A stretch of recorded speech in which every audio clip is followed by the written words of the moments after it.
بہت دنوں سے تمنا تھی کہ تفسیر کے بارے میں ایک ایسا کورس مرتب کیا جائے جو عام طبقہ جو یعنی دینی مدارس میں نہیں پڑھتا کہ وہ طبقہ اس سے فائدہ اٹھائے اور قرآن مجید کو قرآن کی زبان میں سمجھے۔ تو میں اس سے پہلے بھی 2 کورس کروا چکا ہوں۔ اب میں نے یہ تیسرا میرا کورس ہے، تو یہ جو تیسرا کورس میں ابھی کروانے جا رہا ہوں، اس کورس کی خاصیت یہ ہے کہ پچھلے جو کورسز تھے اس سے کچھ تجربوں سے بھی کچھ چیزیں سامنے آئیں، تو اس میں کچھ میں نے چینجنگ کی ہے۔ تو اس چینجنگ کے بعد اب میں سمجھتا ہوں کہ ایک بہت اللہ کی رحمت سے امید ہے کہ عوام کے لیے، یونیورسٹی کے لڑکوں کے لیے اور خواتین کے لیے بھی جو بچیاں پڑھتی ہیں ان کے لیے انشاءاللہ یہ بہت نافع ہوگا، اللہ کی رحمت سے امید ہے۔ اور اللہ تعالیٰ سے دعا ہے کہ اللہ تعالیٰ اس کورس کو ہم سب کے لیے نافع بنائے، میرے لیے، میرے والدین، میرے اکابر کے لیے صدقہ جاریہ بنائے۔ تو اس کورس کا میں تھوڑا سا تعارف کروانا چاہتا ہوں، یہ ہے کیا۔ اس میں ہم شروع میں عربی گرامر کی کچھ کلاسز لیں گے، تقریباً 8 سے 10-12 کلاسیں ہوں گی وہ، اور ان کلاسز میں عربی گرامر کا وہ حصہ پڑھاؤں گا آپ کو جس سے قرآن آپ کی سمجھ میں آنا شروع ہو جائے، قرآن ہی کی زبان میں۔ دیکھیں عربی گرامر جو ہے نا، یہ دنیا کی مشکل ترین گرامر میں سے ایک گرامر ہے، اور ہم اگر مدرسوں میں پڑھتے ہیں تو وہ تو پوری تفصیل سے گرامر پڑھائی جاتی ہے، اس میں 2 سال لگتے ہیں طلبہ کو، پھر اس کی کتابوں میں پریکٹس ہوتی ہے، تو بہت آہستہ آہستہ 4-5 سال کے بعد جا کے دینی مدرسے کا طالب علم اس قابل ہوتا ہے کہ وہ عربی تحریر کو خود سے پڑھ سکے، اور اس کے لیے اسے ڈکشنری کی یا لغت کی ضرورت نہ رہے اور کسی سے مدد کی ضرورت نہ رہے۔ لیکن اب ظاہر ہے اتنا ٹائم لوگوں کے پاس نہیں ہے، تو ہم نے ابھی عربی زبان سیکھنے کو فوکس نہیں کرنا، ہم نے اتنی عربی جس سے اللہ کا کلام ہماری سمجھ میں آنا شروع ہو جائے، تو وہ گرامر۔ تو اس کا طریقہ یہ ہوگا کہ شروع کی 8-10 کلاسیں صرف عربی گرامر کی ہوں گی، اور اس کے بعد جب ہم قرآن کی طرف آئیں گے اور قرآن مجید کی تفسیر اور ترجمہ شروع کریں گے، تو وہ جو گرامر کے قانون آپ نے پڑھے ہوں گے میں اس میں اپلائی کرتا رہوں گا کہ دیکھیں ہم نے یہ پڑھا تھا اور یہ لفظ یہاں اسی طرح کا آیا ہوا ہے، تو اس کا یہ ترجمہ ہے۔ تو انشاءاللہ کچھ دنوں میں آپ کی اتنی بہترین پریکٹس ہو جائے گی کہ آپ کو قرآن سمجھ میں آنا شروع ہو جائے گا، عربی میں سمجھ میں آنا شروع ہو جائے گا۔ لیکن اس کے لیے شرط یہ کہ کوئی ایک کلاس بھی آپ نے مس نہیں کرنی، اور یہ 40-45 منٹ کے یہ ایک یعنی ایپیسوڈ تیار ہوگا، یہ آپ نے پوری دلجمی کے ساتھ لیکچر سننے ہیں اور اس کی کوشش کرنی ہے، پریکٹس بھی کریں آپ۔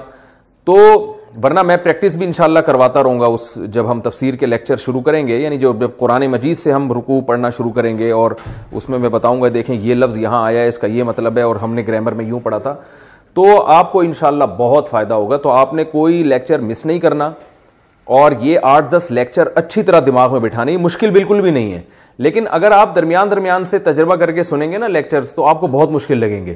تو یہ اسٹیپ بائی اسٹیپ آپ نے میرے ساتھ اس پہ چلنا ہے۔ تو پہلا لیکچر ہوگا، پھر دوسرا ہوگا، پھر تیسرا ہوگا، تو انشاءاللہ آپ کو یہ بہت اچھا، بہت آسان لگے گا۔ تو میرا تجربہ ہے، اور میں نے یہ خود ایک سوچ کے ایک عوام کے لیے جو بالکل عام لوگ ہوتے ہیں جن کو عربی سے کوئی دور کی بھی مناسبت نہیں ہوتی، ان کے لیے میں نے یہ ایک کورس ڈیزائن کیا ہے، اور یہ کوئی ریٹن فارم میں آپ کو نہیں ملے گا۔ وہ الگ بات ہے کہ جب میں یہ کورس پڑھا دوں تو کوئی اس سے کتاب لکھنا چاہے یا سمجھانا چاہے تو ایک الگ بات ہے، وہ اس کو اختیار ہے، لیکن یہ آپ دیکھیں گے کہ انشاءاللہ بہت فائدہ ہوگا۔ اور یہ اس لیے بھی فائدہ ہوگا آپ کو کہ اردو زبان جو لوگ جانتے ہیں، سمجھتے ہیں، تو انہیں یہ معلوم ہونا چاہیے کہ قرآن مجید کے بہت سارے الفاظ اردو میں یوز ہوتے ہیں، لیکن ان کی فارم اور شکل چینج ہو چکی ہوتی ہے۔ تو گرامر کا کچھ حصہ پڑھنے سے آپ کو فائدہ یہ ہوگا کہ آپ وہ لفظ قرآن میں دیکھ کے فوراً پہچان جائیں گے کہ اچھا اردو میں یہ یوں استعمال ہوتا ہے، اور اس کی شکل چینج ہونے کی وجہ سے یہاں اس کا یہ معنی بن رہا ہے۔ جیسے قرآن میں آتا ہے افلا تعقلون، عقل، یہ تعقلون عقل سے نکلا ہے، عقل اردو کا لفظ ہے۔ فسجد الملائکۃ کلہم، ملائکہ فرشتوں کو کہتے ہیں، فسجدہ، سجدہ سجدے کو کہتے ہیں اردو میں بھی، کلہم کل، پتہ ہے آپ کو سب کو کہتے ہیں کہ بھائی کل میرے پاس کل یہی ہے۔ تو یہ بہت سارے الفاظ، اگر میں یوں کہوں کہ 90% یا 90% الفاظ ایسے ہیں قرآن مجید میں جو اردو میں یوز ہو رہے ہیں، تو یہ شاید میرا دعویٰ غلط نہ ہو. تو آپ کو بہت آسان لگے گا, اس لیے آپ اس کورس کو بہت شوق سے سنیں, بہت شوق سے سمجھنے کی کوشش کریں. اور جن لوگوں کے پاس ٹائم کی کمی ہے لیکن وہ چاہتے ہیں کہ ہم قرآن سیکھیں اور ہم قرآن میں مہارت پیدا کریں, مسجد کے امام جب قرآن کی تلاوت کرتے ہیں ہم پیچھے ہاتھ باندھ کے کھڑے ہوتے ہیں, ہمیں پتہ ہی نہیں ہوتا کہ امام صاحب کیا پڑھ رہے ہیں, اس کا مطلب کیا ہے, کیسے بہترین واقعات قرآن میں آتے ہیں, احکام آتے ہیں قرآن مجید میں. تو آپ ہمارے یہ پورے لیکچر سنیں گے تو انشاءاللہ میں اللہ کی رحمت سے پوری امید کر کے کہتا ہوں کہ آپ کو 100% نہیں تو 95% انشاءاللہ قرآن مجید قرآن ہی کی زبان میں سمجھ میں آئے گا. تھوڑی سی محنت کی تو اللہ نے چاہا 100% آنا شروع ہو جائے گا. تو بہت آپ کو قرآن سننے میں پڑھنے میں مزہ آئے گا انشاءاللہ. جب آپ تلاوت کریں گے تو آپ کو تلاوت میں سمجھ میں آئے گا کہ یہ کیا کہا جا رہا ہے, ہم سے کس چیز, کیا اللہ تعالیٰ ہم سے کیا چاہتے ہیں, ہم سے کیا بات کر رہے ہیں, اللہ تعالیٰ ہم سے کیا کلام کر رہے ہیں. تو اس لیے آپ نے یہ پوری پابندی کے ساتھ سننا ہے, پوری پابندی کے ساتھ آخر تک اس میں ہمارے ساتھ رہنا ہے. اور اللہ تعالیٰ سے میں دعا کرتا ہوں اللہ تعالیٰ اس میں برکت دے. ربی یسر ولا تعسر وتممہ بالخیر وبک نستعین. اے اللہ اس کو ہمارے لیے آسان کر دے اور اس کو مشکل نہ بنا, اور ہم تجھی سے مدد طلب کرتے ہیں. تو اللہ سے دعا کے ساتھ میں اس کی ابتدا کرتا ہوں. بسم اللہ الرحمن الرحیم. دیکھیے قرآن مجید میں بہت سارے الفاظ ایسے ہیں کہ اس کا ایک خاص اسٹرکچر ہے, خاص شکل ہے.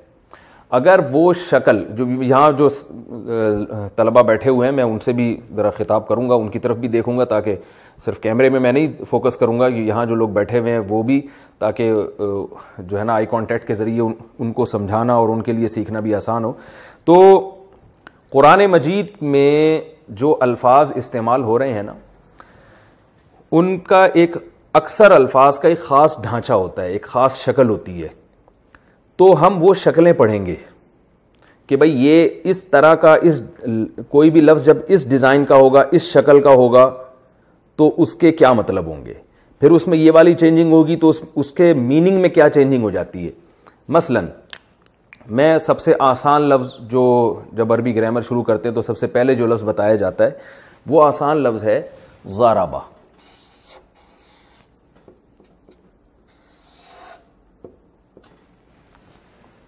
ضربہ کا مطلب ہے اس نے مارا.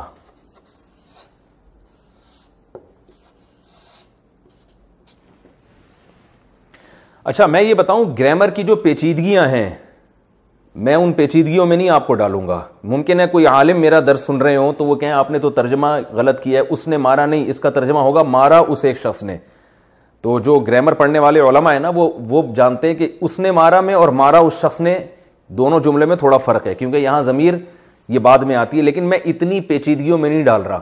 تو اس لیے جو علماء اگر میرا کوئی درس سن رہے ہیں تو وہ ان کو اس پہ اعتراض کا حق اس لیے نہیں ہے کہ میں یہ عوام کو سادہ زبان میں گرامر کی پیچیدگیوں سے نکال کے بالکل سادہ الفاظ میں ایک چیز سمجھا رہا ہوں, اور زیادہ ان کو اتنی گرامر کی گہرائیوں میں اور لغات میں اور اس بلاغت کے نقطوں میں نہیں جاؤں گا میں. تو کیونکہ میں نے پہلے آپ کو بتا دیا کہ میں گرامر کا صرف اتنا حصہ فوکس کروں گا جس سے ان کو قرآن سمجھ میں آنا شروع ہو جائے گا کیا لکھا ہوا ہے. تو بہت بڑا مفسر بنانا, مفتی بنانا, کوئی فقیہ الامہ بنانا مقصد نہیں ہے ہمارا. قرآن جب پڑھا جا رہا ہو تو ان کے سمجھ میں آ رہا ہو کہ کیا ہو رہا ہے, یہ کیا ہم سے خطاب ہو رہا ہے اور کیا ہم سے کہا جا رہا ہے. تو اس لیے زیادہ پیچیدگیوں کو آپ نے نہیں جانا, جیسے جیسے میں آپ کو بتا رہا ہوں آپ نے اس کو اسی طرح سے فوکس کرنا ہے. اب دیکھیں یہ جو ایک ضربہ کا لفظ ہے, ضربہ کا معنی ہے اس نے مارا, مراد اس سے ایک مرد ہے. کیا مطلب, ہر لفظ کا نا ایک مصدری معنی ہوتا ہے جس کو انگلش میں ورب کہتے ہیں. ورب کہتے ہیں ایٹ کا معنی کیا ہے, کھانا. ڈرنک کا معنی پینا. دیکھیں اردو میں اس کی علامت کیا ہے, آخر میں نہ آ رہا ہے, کھانا پینا سونا. تو جو اس طرح کے الفاظ ہیں ہم اس کو کیا کہیں گے, اب جب میں یہ لفظ یوز کروں گا میں بولوں گا مصدر. کیا کہوں گا, مصدر. مصدر انگلش میں کہتے ہیں اس کو ورب. اس پہ بھی علماء کو کچھ اشکال ہو سکتا ہے تو وہ چھوڑ دیں جو گرامر کی, میں عوام کے لیے سادہ الفاظ میں سمجھا رہا ہوں تاکہ قرآن سمجھ میں. اچھا ایک اہم بات, جتنے حضرات میرا یہ لیکچر سن رہے ہیں چینل پہ سنیں گے یا فیس بک پہ سنیں گے یا جو سامنے بیٹھے ہوئے ہیں, ابھی سے وہ یہ نیت کریں کہ ہم نے اس نیت کے ساتھ اس کو پڑھنا ہے کہ ہم آگے لوگوں کو پڑھائیں گے. یہ ذہن میں رکھیں. وجہ اس کی دو ہیں. ایک تو یہ کہ جو چیز اس نیت سے پڑھی جاتی ہے کہ آگے ہم نے لوگوں کو پڑھانا ہے, تو اس میں آپ کی جو توجہ ہے نا وہ بہت بھرپور طریقے سے لگتی ہے, آپ کی دلچسپی بڑھ جاتی ہے کہ آپ صرف ایک طالب علم نہیں بن رہے بلکہ آپ نے آگے ٹیچر بھی بننا ہے. تو جب آدمی کو پتا ہوتا ہے کہ میں نے یہ آگے ٹیچ بھی کرنا ہے نا, تو پھر اس کی جو انٹینشن ہے اور جو اس کی جو توجہ ہے وہ اچھی طرح سے مرکوز ہوتی ہے, یعنی قدرتی طور پر وہ زیادہ اچھا سیکھ پاتا ہے. تو ایک تو یہ آپ نے نیت کرنی ہے لازمی کہ ہم نے یہ آگے لوگوں کو پڑھا, میری طرف سے کھلی اجازت ہے, آپ پڑھائیں تاکہ یہ دین کا کام زیادہ سے زیادہ ہو. تو اور آپ اسی نیت سے پڑھیں. آپ یہ سمجھتے ہیں کہ ہمیں کوئی سننے والا نہیں ہے, تو بھائی آپ گلی محلے میں لوگوں کو جمع کر لیں, اپنے گھر کے افراد کو جمع کر لیں, خواتین اپنے بچوں کو جمع کر لیں, تو کسی بھی طریقے سے آپ ان کو پڑھا سکتے ہیں. انشاءاللہ اس سے فائدہ ہوگا. دوسرا فائدہ اس سے کیا ہوگا کہ صدقہ جاریہ ہوگا. رسول اللہ صلی اللہ علیہ وسلم نے فرمایا کہ من سن سنتا حسنتا فلہ اجرها واجر من عمل بها, جس نے بھی کوئی نیک کام کیا تو جو بھی اس کی تبلیغ کی وجہ سے اس پر عمل کرتا رہے گا تو اس کو بھی ثواب ملے گا, اور اس کی وجہ سے اس کو بھی ثواب ملے گا جس نے اس کو رہنمائی کی. تو یہ بہت بڑی فضیلت ہے پڑھانے کی. اسلام میں نبی صلی اللہ علیہ وسلم نے فرمایا بعثت معلما, اللہ نے مجھے ایک معلم بنا کے بھیجا ہے, ٹیچر بنا کے بھیجا ہے. تو آپ بھی اگر ٹیچر بننے کی نیت سے یہ پڑھیں گے اور آگے ٹیچنگ بھی شروع کر دیں گے تو رسول اللہ صلی اللہ علیہ وسلم کے ساتھ آپ کی ایک مشابہت ہو جائے گی, اور نبی کی جو ایک مخصوص صفت تھی معلم, تو آپ کو بھی اللہ تعالیٰ اس صفت میں سے کچھ حصہ عطا کرے گا. تو اس لیے آپ سب نے یہ نیت کرنی ہے کہ ہم نے آگے اس کو پڑھانا ہے. اچھا, ہمارے یہاں بعض لوگ کہتے ہیں کہ ہمیں بہت بڑا کراؤڈ چاہیے, تو بھائی 4-5 بندوں کو پڑھانا شروع کریں گے تو جب آہستہ آہستہ آپ کو کانفیڈنس پیدا ہوتا چلا جائے گا تو انشاءاللہ ایک دن آئے گا آپ سے ہزاروں لوگ بھی پڑھنے والے ہوں گے. تو پہلے دن صحیح نہیں ہو جاتا سب کچھ. تو میں یہ عرض کر رہا تھا کہ اس کو کہتے ہیں مصدر, ورب. اردو میں اس کی علامت کیا ہے؟ نہ آتا ہے آخر میں, کھانا, پینا, سونا, ٹھیک ہے نا. اور انگلش میں ورب کہتے ہیں اس کو. انگلش میں کوئی خاص علامت نہیں ہے کہ ریڈنا, ریڈ کا معنی پڑھنا, ٹھیک ہے نا, یہ نہیں کہہ سکتے ریڈنا. تو انگلش میں اس کی کوئی علامت نہیں ہے. اردو میں علامت ہے کھانا, پینا, سونا, یعنی آخر میں نہ آ رہا ہوتا ہے. عربی میں بھی کوئی علامت نہیں ہے. جیسے ضرب, ضرب ایک لفظ ہے, اس کا معنی ہے اردو میں مارنا. اب یہ ایک خاص وزن ہے اس کا, لیکن بہت سے الفاظ ایسے ہیں جو کوئی اور ڈھانچہ ہوگا ان کا, یعنی اس کا اسٹرکچر جو ہے نا, کچھ جو شیپ ہے کچھ اور طرح کی ہوگی. جیسے جمود,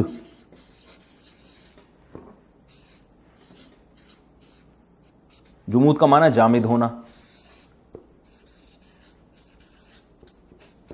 جامد ہونا یعنی کسی چیز کا جم جانا. کہتے ہیں نا طبیعت میں جمود بہت ہے, جامد ہے. تو جمود, یا سجود عربی میں, سجدہ عربی میں سجدہ, اس کا معنی اردو میں کیا ہے؟ سجدہ کرنا. لیکن عربی میں کیا کہتے ہیں؟ سجدہ. بس سجدہ کا معنی ہی سجدہ کرنا ہے. تو اب دیکھیں یہاں ضرب یہ کسی اور شکل ہے, سجدہ یہ الگ شکل کا ہے. تو عربی میں مصدر کی کوئی شکل ہوتی نہیں ہے. اب سوال یہ پیدا ہوتا ہے کہ قرآن میں آپ کو کیسے پتا چلے گا کہ یہ مصدر ہے؟ بھئی یہ کنفیوژن ہو گئی نا کہ یار جب کوئی مخصوص شکل ہی نہیں ہے تو ہمیں کیا پتا چلے گا قرآن میں؟ قرآن میں آپ کو اس طرح سے پتا چل جائے گا کہ جو افعال ہیں نا, یعنی جو سینٹنس آئیں گے قرآن مجید میں, ان کی خاص شکلیں ہوتی ہیں. تو جو سینٹنس نہ ہو اور اردو میں بھی لفظ استعمال ہو رہا ہے, میں نے بتایا نا بہت سارے الفاظ اردو میں استعمال ہو رہے ہوتے ہیں, تو ویسے ہی آپ کو سمجھ میں آ جائیں گے. نہیں آئیں گے تو ہم بیٹھے ہوئے ہیں یہاں بتانے کے لیے, چند ایک الفاظ رہ جائیں گے وہ میں ترجمہ بتا دوں گا آپ کو, تو گھبرانے کی بات نہیں ہے. اچھا بھائی, تو میں شروع سے بات لے کے چلتا ہوں. کھانا, پینا, سونا, مارنا, یہ اردو میں علامت ہے, نا الف, نون الف نہ آتا ہے. لیکن عربی میں اس کی کوئی خاص علامت نہیں ہے. کچھ مخصوص قسم کے ہوتے ہیں لیکن وہ کافی زیادہ ہیں, تو ہم اس بحث میں نہیں پڑھتے. وہ قرآن میں جہاں جہاں آئیں گے میں بتا دوں گا, دیکھو یہ مصدر ہے, تو وہ تھوڑے سے ہی ہیں, وہیں سمجھ میں آ جائیں گے. تو اب ہم آگے چلتے ہیں کہ جو مصدر ہوتا ہے نا, جیسے سجدہ کرنا, سجدہ کرنا, آپ کو پتا ہے کہ انگلش میں اور ہر زبان میں ٹینسز ہوتے ہیں. ماضی میں کام ہوتا ہے یا حال میں کام ہوتا ہے یا فیوچر میں کام ہوگا. تین ہی زمانے ہوتے ہیں, ماضی, حال, مستقبل, پاسٹ, پریزنٹ اور فیوچر. تو پوری دنیا میں جتنی بھی زبانیں ہیں ان سب میں یہی ہوتا ہے. سمجھ میں آ رہا ہے بھائی؟ تو جتنی بھی زبانیں دنیا میں, یا تو بھائی پاسٹ کی بات ہو رہی ہوگی یا ابھی کی بات ہو رہی ہے یا فیوچر کی, اور تو کچھ نہیں ہو سکتا نا. تو جب پاسٹ کی بات ہوگی اور ہم جب ماضی کی بات کریں گے کہ کسی نے ماضی میں ایک کام کیا ہے, تو اس کی کتنی قسمیں ہیں, ہم پہلے ان قسموں کو پڑھتے ہیں. بہت آسان ہے. یاد رکھیں, جب بھی کوئی لفظ اس وزن پر ہو, ضربا, یعنی پہلا لفظ پہ زبر, دوسرے پہ بھی زبر, تیسرے پہ بھی زبر, تو اس کا معنی کیا ہوگا؟ ایک مرد ہے جس نے پاسٹ میں ایک کام کیا, ضربا, اس نے مارا. کیونکہ اس کا جو مصدری معنی تھا وہ مارنا تھا. اب مصدری معنی یاد ہو جائے گا آپ کو. مصدری معنی کا مطلب یعنی جو اس کا ورب تھا اس کا اردو میں ترجمہ کیا تھا؟ مارنا. تو مارنا تھا. تو جب مارنا کے لفظ کو یعنی ضرب کے لفظ کو اس فارم میں لے کر آئیں گے نا, پہلا زبر, دوسرا بھی زبر, تیسرا بھی زبر, تو اس کا ترجمہ کیا ہوگا؟ اس نے مارا. لے بھائی, قرآن مجید کے درجنوں بلکہ سینکڑوں الفاظ حل ہو گئے. کیا مطلب؟ قرآن میں جو لفظ بھی اس طرح کا آ رہا ہے نا, پہلے پہ زبر, دوسرے پہ بھی زبر, تیسرے پہ بھی زبر, تو بس سمجھ لیں اس کا معنی ہے اس نے ماضی میں یہ کام کیا. مسئلہ حل ہو گیا کہ نہیں ہو گیا؟ خاندانی بات ہوگی کہ نہیں ہوگی؟ فہد بھائی سمجھ میں نہیں آ رہا مجھے لگ رہا ہے آپ کے. اس میں کون سی نہ سمجھنے والی بات ہے؟ ہاں بھائی رافع خان, کیا سمجھ میں آیا؟ بہت اچھے سے یہ سمجھ میں آیا, مارا اس نے. جہاں بھی تین زبر آئیں گے اس کا مطلب یہ ہوگا اس نے جو اس شکل کا لفظ آ رہا ہے نا, وہ کام ہو چکا ہے. اس کا مطلب وہ کام ہو چکا ہے, کرنے والا ایک بندہ ہے, اس نے ماضی میں کیا ہے. بہت سارے قرآن کے الفاظ حل ہو گئے. مثلا اب کہیں آ گیا قرآن میں سجدہ, بتاؤ یار اس کا ترجمہ بتاؤ. شاباش. سجدہ کا مصدری معنی آپ کو پتا ہونا چاہیے, اور وہ اردو میں نے بتایا کہ اکثر قرآن کے الفاظ ایسے ہیں جو اردو میں استعمال ہو رہے ہیں. اب دیکھیں سجدہ اردو میں ہو رہا ہے نا, کیا مطلب ہے بھائی رافع خان؟ ابے بھائی جان اس کا مصدری معنی بتاؤ. سجدہ کرنا. تو جب ہم سجدہ کرنے والے لفظ کو اس فارم میں لکھیں گے سجدہ, تو کیا مطلب ہوگا؟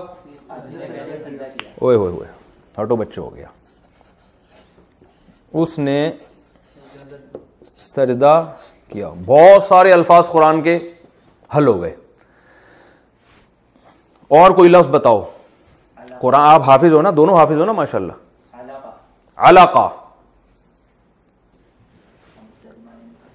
علاقہ کہاں استعمال ہوا ہے؟ خلقہ چھوڑ, خلق الانسان من علاقہ نہیں ہے, وہ من علقن ہے, آپ دیکھ لینا اس کو, وہ علقن ہے, یہ اس طرح کا نہیں ہے وہ لفظ. خلقہ ضرور ہے. خلق الانسان من علقن قرآن میں آتا, وہ تو وقف کی وجہ سے علق پڑھتے ہیں نا. خلق الانسان, خلقہ. اب بتاؤ خلقہ لفظ اردو میں استعمال ہوتا ہے کہ نہیں ہوتا؟ خالق پیدا کرنے والے کو کہتے ہیں, مخلوق جس کو پیدا کیا جائے.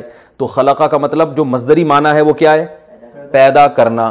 تو یہ خلق کا لفظ جب اس طرح استعمال ہوگا خلقہ, تو کیا مطلب ہوگا اس کا؟ اس نے پیدا کیا. ہم نے کتنے بجے شروع کیا تھا یہ, یعنی کتنے منٹ ہو گئے شروع کیے ہوئے؟ 19 منٹ ہو گئے. جب 40 منٹ ہو جائیں تو مجھے بتا دیے گا. اس نے پیدا کیا.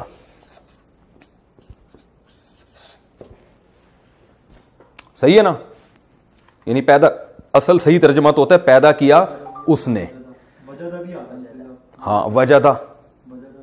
اب دیکھو اردو میں یہ لفظ, جتنے الفاظ آپ عربی کے بولیں گے نا, میں ابھی آپ کو دعوے سے کہہ دوں 90% وہ اردو میں استعمال ہو رہے ہیں. 90 بھی میں بہت احتیاط کے ساتھ کہہ رہا ہوں, زیادہ ہی ہو رہے ہوں گے. وجدہ کا لفظ قرآن میں آتا ہے نا, ووجدہ کا ضالن فہدہ, وجدہ کا وجدہ, یہ شروع میں واو کا معنی قرآن میں آتا ہے ووجدہ کا, یہ واو کا معنی ہوتا ہے اور, یہ الگ ہے. کا معنی ہوتا ہے آپ کو, تو یہ بھی الگ ہے, یہ ہم بعد میں پڑھیں گے. درمیان سے ہم وجدہ نکال لیتے ہیں, ٹھیک ہے. وجدہ اردو میں استعمال ہوتا ہے, بتاؤ بھائی موجود، اردو میں نہیں ہوتا موجود پانا، کسی چیز کو موجود پانا، یہ وجد وہیں سے تو ہے. کہتے ہیں نا شاعر لوگ کہتے ہیں میرا وجدان یہ کہتا ہے، یعنی مجھے اندر سے یہ چیز موجود محسوس ہو رہی ہے. تو وجدا کا معنی کسی چیز کو موجود پانا، یا صرف پانا بھی، کوئی چیز فاؤنڈ جسے کہتے ہیں نا عربی میں فائنڈ. فائنڈ کا معنی کیا ہوتا ہے؟ پانا. پانا وہ نہیں جو پلک پانا ہوتا ہے جس سے ہم وہ سیٹ کر رہے ہوتے ہیں، کسی چیز کو پانا، حاصل کر لینا. فائنڈ آؤٹ کہتے ہیں نا انگلش میں یار. اب وجدہ کا معنی کیا ہوگا؟ اس نے پایا، ماضی میں، پاس میں اس نے، ہاں اس نے پایا.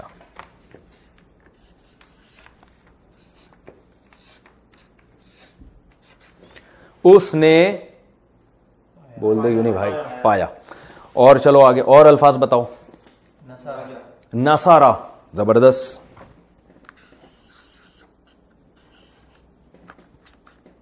نصارہ کا اردو میں ترجمہ کیا ہے؟ یعنی مصدری معنی اس اردو میں یہ لفظ کیسے استعمال ہوتا ہے؟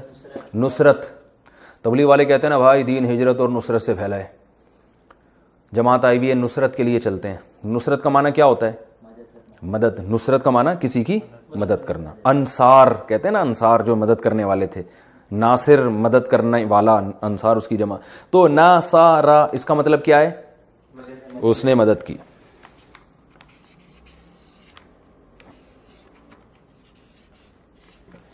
یہ اتنا ہل کیوں رہا ہے؟ اس نے مدد کی گزرے ہوئے زمانے میں. صحیح ہے. فتح، اوئے ہوئے صحیح آ رہا ہے بھائی.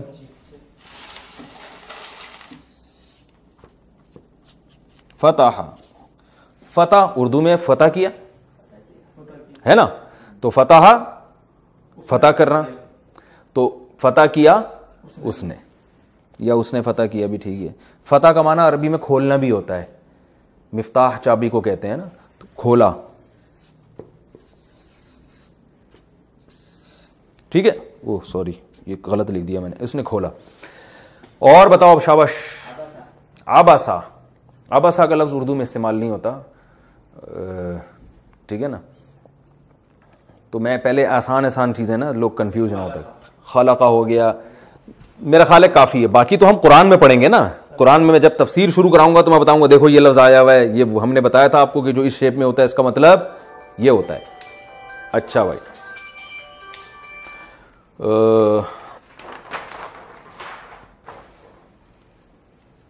آگے چلیں. بعض دفعہ ایسے ہوتا ہے جیسے یہ ضربہ میں نے آپ کو مثال دی تھی، بعض دفعہ یوں بھی ہوگا کہ یہ درمیان والا لفظ ہے نا، اس پہ پیش ہوگا یا زیر ہوگا، تو اس سے میننگ میں کوئی فرق نہیں ہوگا. جیسے سمیع،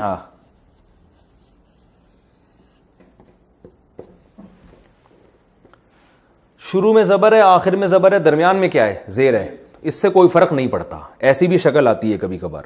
سمیع اردو میں سماعت استعمال ہوتا ہے کہ نہیں ہوتا؟ سماعت کسے کہتے ہیں؟ سننے کو، جو اس وقت آپ لوگ کر رہے ہیں کام. اب سمیع کا مطلب کیا ہوگا؟ سنا اس نے گزرے ہوئے زمانے میں.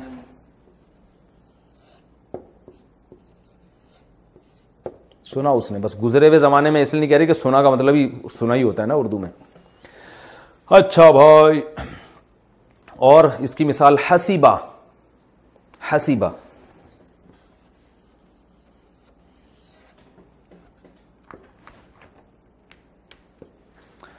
اردو میں کہتے ہیں نا یار میرے حساب سے یہ بات سمجھ میں آ نہیں رہی ہے، میرے حساب سے یہ بات مجھے سمجھ میں، تو اس کا معنی شمار کرنا بھی ہوتا ہے. بلکہ جب حسیبہ ہو تو اس کا معنی ہوتا ہے گمان کرنا. کیا معنی ہوتا ہے؟ اس کا اب حسیبہ کا مطلب کیا ہوگا؟ گمان کیا اس نے.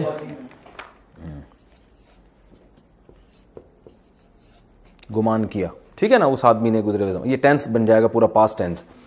اچھا بھائی، کبھی کبھار پیش بھی آتا ہے، ٹھیک ہے. اس کی اور کوئی مثال ذہن میں ہو؟ قد سمیع اللہ ہے نا قرآن مجید میں، قد سمیع اللہ قول التی، قد سمیع اللہ کیا مطلب؟ تحقیق سن لیا اللہ نے. ہم نماز میں امام صاحب کہتے ہیں سمیع اللہ لمن حمیدہ، کیا مطلب؟ سمیع اللہ، اللہ نے سن لیا، لیمن اس شخص کی بات، حمیدہ، حمیدہ بھی آیا ہے یہاں نماز میں جب ہم پڑھتے ہیں سمیع اللہ لیمن حمیدہ، تو حمیدہ بھی اس طرح آ رہا ہے، سمیع بھی آ رہا ہے. حمیدہ کا معنی کیا ہے؟ اس نے تعریف کی. قد سمیع اللہ، تحقیق سن لیا اللہ نے، لیمن اس شخص کی بات، حمیدہ جس نے تعریف کی، ہو اس اللہ کی. یہ ہو ہا کیا ہوتا ہے، یہ آخر میں جو آتی ہے یہ بعد میں پڑھیں گے، ٹھیک ہے نا. قد کیا ہوتا ہے، لیمن کیا ہوتا ہے، یہ سب بات کی چیزیں. حمیدہ اس نے تعریف کی. یہ ہو سکتا ہے جو میں نے آپ سے کہا نا 8-10 لیکچر، ہو سکتا ہے یہ 15-20 بھی ہو جائیں. تو چونکہ میں کوشش کرتا ہوں کوئی یعنی جو پڑھانے کا جو میرا انداز ہو نا لگا بندہ نہ ہو، میں سامعین کی توجہ کے حساب سے مثالیں زیادہ بھی لا سکتا ہوں، کم بھی لا سکتا ہوں. تو اس میں ہمارا یہ لیکچر 8-10 کے بجائے 20 بھی ہو سکتا ہے، 15 بھی ہو سکتا ہے. تو جتنا بھی ہو، ہمیں آم کھانے سے مطلب ہے، پیڑ گننے سے مطلب نہیں ہے. تو لیکن یہ کہ جتنے بھی لیکچر ہوں گے یہ گرامر کے آپ نے شوق سے سننے ہیں، سمجھنے ہیں، ان کو ذہن نشیں کرنا ہے، اور جیسے جیسے سنتے چلے جائیں گے اسی طرح سے آپ نے ٹیچ کرنا شروع کر دینا. اسی طرح پڑھو، اس سے پڑھانے سے فائدہ یہ ہوگا آپ کے دماغ میں بہت اچھی طرح بات بیٹھے. یعنی آپ یہ نہیں کہیں گے جس دن ہم آخری پارہ پڑھیں گے اور جس دن پورے قرآن کی تفسیر ختم ہوگی تو ہم اس دن سے پڑھانا شروع کریں گے. یہ نہیں کرنا آپ نے. جیسے جیسے میں آپ یہاں سے لیکچر میرے سنتے جائیں گے، ایسے جیسے آگے آپ ڈیلیور کرتے جائیں گے. 2-4 نہیں ملتے، ایک ہی بندے کو بٹھا کے آپ پڑھانا شروع کر دیں. ایک بھی نہیں ملتا تو شیشے کے سامنے بیٹھ کے اپنے آپ کو پڑھانا شروع کر دیں. جب زبان سے انسان دہراتا ہے نا تو پھر کانفیڈنس پیدا ہوتا ہے اور وہ چیز اچھی طرح یاد ہوتی ہے، ذہن نشیں ہوتی ہے. تو سمیع اللہ حمیدہ ہو گیا نا. اور مثالیں دیں. شریبہ، زبردست. رافع خان تو بڑے سمجھدار آدمی لگتے. شریبہ بہت آسان اردو میں استعمال ہوتا ہے ماموں. یہ میں پیار سے بھی کبھی کبھار ماموں بولتا ہوں نا. شرب پینے کو کہتے ہیں نا، شرب. اور مشروب ہوتا ہے نہیں ہوتا؟ وہ بھائی اردو میں استعمال ہوتا ہے نا یار، مشروبات پینے کی چیزوں کو کہتے ہیں نا. تو شربت، یہ بھی چیز نکلا ہے شربت. شربت بزوری اور حکیموں کی نہیں لکھے ہوئے ہوتے دکانوں پہ شربت بنفشائے شیتوت. تو خیر، تو یہ لفظ شربت اردو میں استعمال ہوتا ہے. تو یہ شراب دیکھ لینا، پینے کی چیز ہے نا، اس کو بھی اس لیے شراب کہتے ہیں. تو شین را با جہاں آتا ہے اس میں پینے کا معنی پیدا ہوتا ہے. تو اب جب یہ اس شکل پہ آیا شریبا سمیع کی طرح، تو کیا مطلب؟ پیا اس نے، پیا اس نے.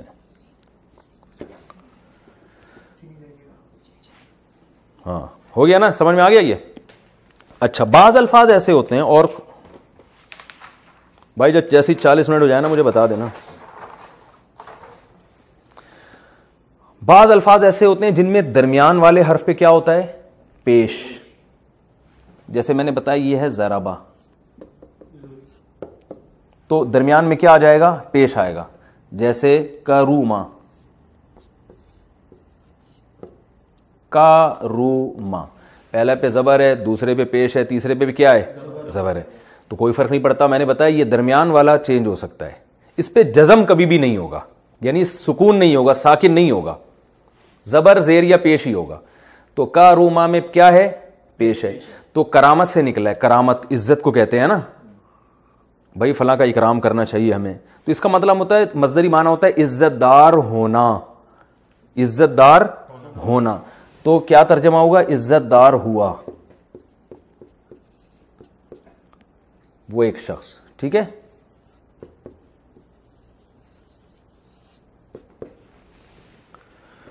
سمجھ میں آ رہی بات کہ نہیں آ رہی سمجھ میں؟ کروما. اور الفاظ بتاؤ. قبوحہ، اردو میں یہ لفظ استعمال ہوتا ہے قبوحہ. ہاں قباحت سے نکلا ہے. کیا قباحت ہے بھائی اس کام میں؟ آخر تفسیر کے لیکچر جب گھر بیٹھے ہمیں مل رہے ہیں تو کیا قباحت ہے کہ ہم اس کو فری پھوکڑ میں، جب ہمیں گھر بیٹھ کے ایک چیز مل رہی ہے اور ہم آگے پڑھانے سے ہمیں خود کو فائدہ ہو رہا ہے، تو کیا قباحت ہے کہ ہم آگے کسی کو نہ پڑھائیں؟ کہتے ہیں نا ارے اس میں کیا قباحت ہے، اتنا اچھا رشتہ آیا ہوا ہے. لوگ کہتے ہیں نا بھائی کیا قباحت ہے، بھائی کیا قباحت ہے اگر اس نے اپنے بڑے کو 2 لفظ نصیحت کے بول. یہ قباحت کا لفظ اردو میں بہت استعمال ہوتا ہے. تو قبوحہ قباحت سے نکلا ہے. قبوحہ کا معنی قبیح ہونا. تو برا ہوا.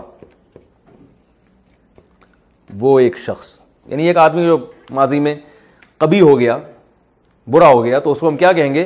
قبوح. سمجھتے ہو کہ نہیں سمجھتے ہو؟ تو اور بھی ایک دیکھ لو گے ایک دو الفاظ اس سے تاکہ تھوڑی سی. لیکن اس میں ورب کے معنی نہیں آ رہے نا، جیسے فعل کے معنی آ رہے. دیکھیں ایک ہوتا ہے ہونا، ایک ہوتا ہے کرنا. بعض ورب ایسے ہوتے ہیں جس میں جو آبجیکٹ بھی چاہیے ہوتا ہے ان کا، جیسے کھانا. تو جب آپ کھائیں گے تو خود سے یہ نہیں کھائیں گے، بلکہ کوئی چیز ہوگی جو کھائیں گے، وہ چیز آبجیکٹ ہوگی جس کو مفعول کہتے ہیں عربی میں. اور کچھ کام ایسے ہوتے ہیں جو وہ آبجیکٹ وہ سبجیکٹ کے ساتھ ہی کمپلیٹ ہو جاتے ہیں، ان میں آبجیکٹ نہیں چاہیے ہوتا. اس کی مثال ہے جیسے مرنا. اب یہ بھی ایک عمل ہے نا، مر گئے تو کیا، جیسے میں یہ کہتا ہوں کہ قتل کیا، تو قتل کیا تو کسی کو کیا ہوگا نا، وہ مقتول ہوگا. لیکن ایک آدمی کہتا ہے مرا، تو مر تو خود ہی گیا. ٹھیک ہے نا. بیمار ہوا، خود ہی بیمار ہو گیا. مریضہ،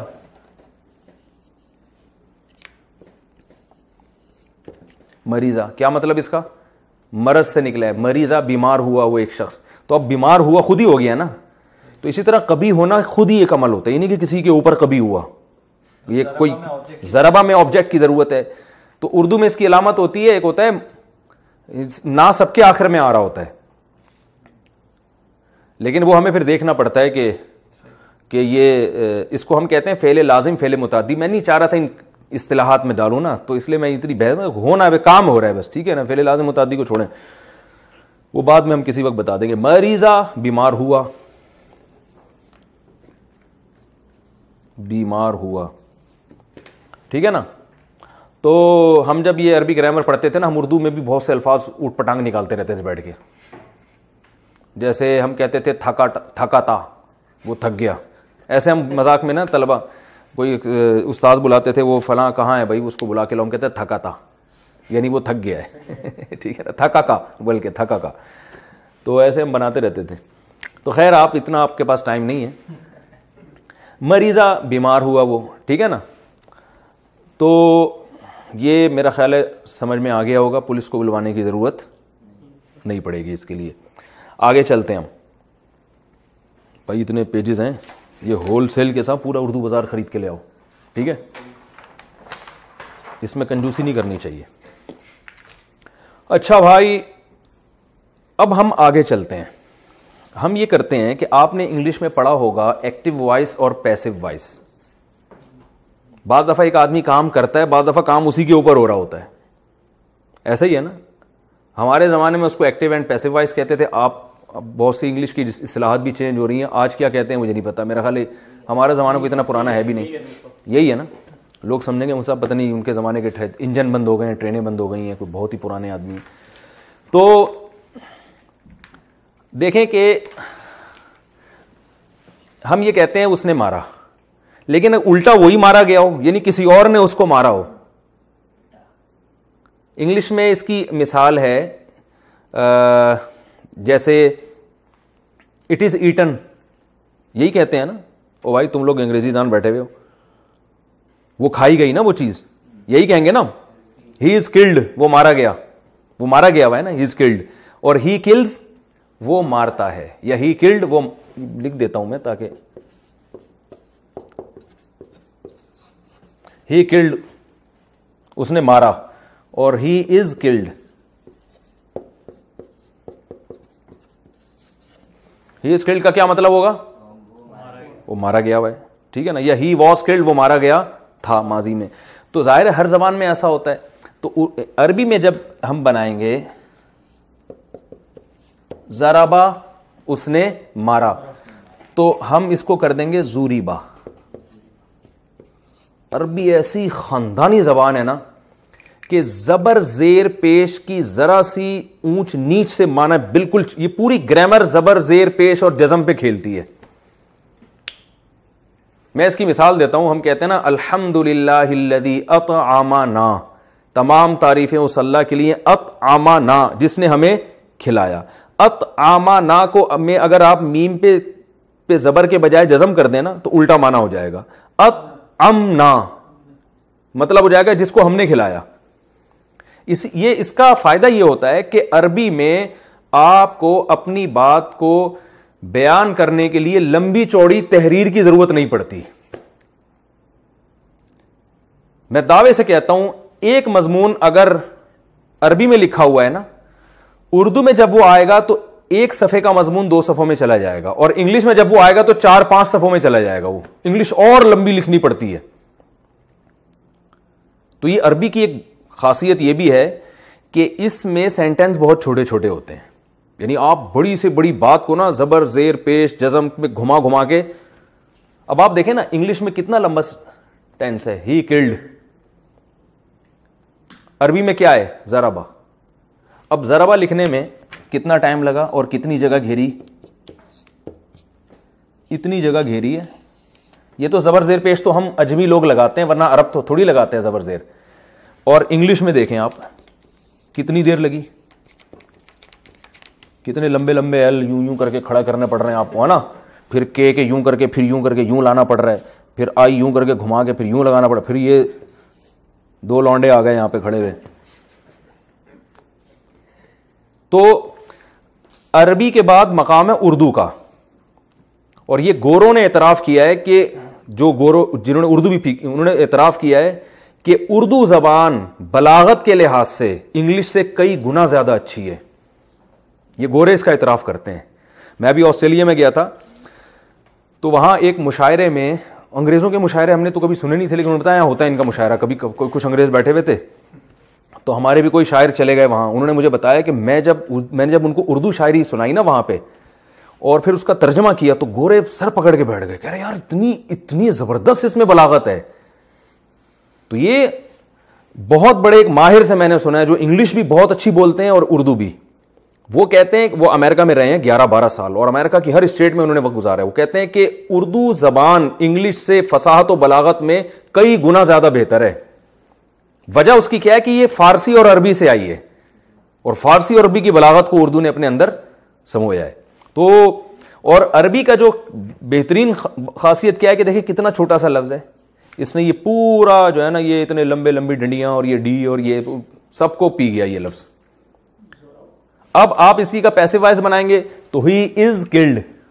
عربی میں آپ نے کیا کرنا ہے, ضربا ہے نا ضریبا, سمجھ میں آ رہی ہے بات.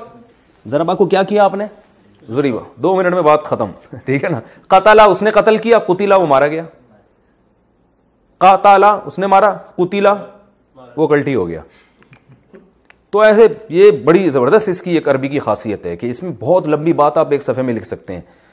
اسی کو آپ لکھیں گے انگلش میں تو 4-5, میں نے دیکھے ایسی تحریریں, جیسے عربی میں ایک صفحہ ہے کہ اس کا آگے انگلش میں لکھا ہوا ہے, تو عربی میں ایک صفحے میں آیا ہوا ہے, انگلش میں 4-5 صفحوں میں گیا ہوا ہے. وہ کافی ٹائم لگتا ہے اس کو لکھنے میں.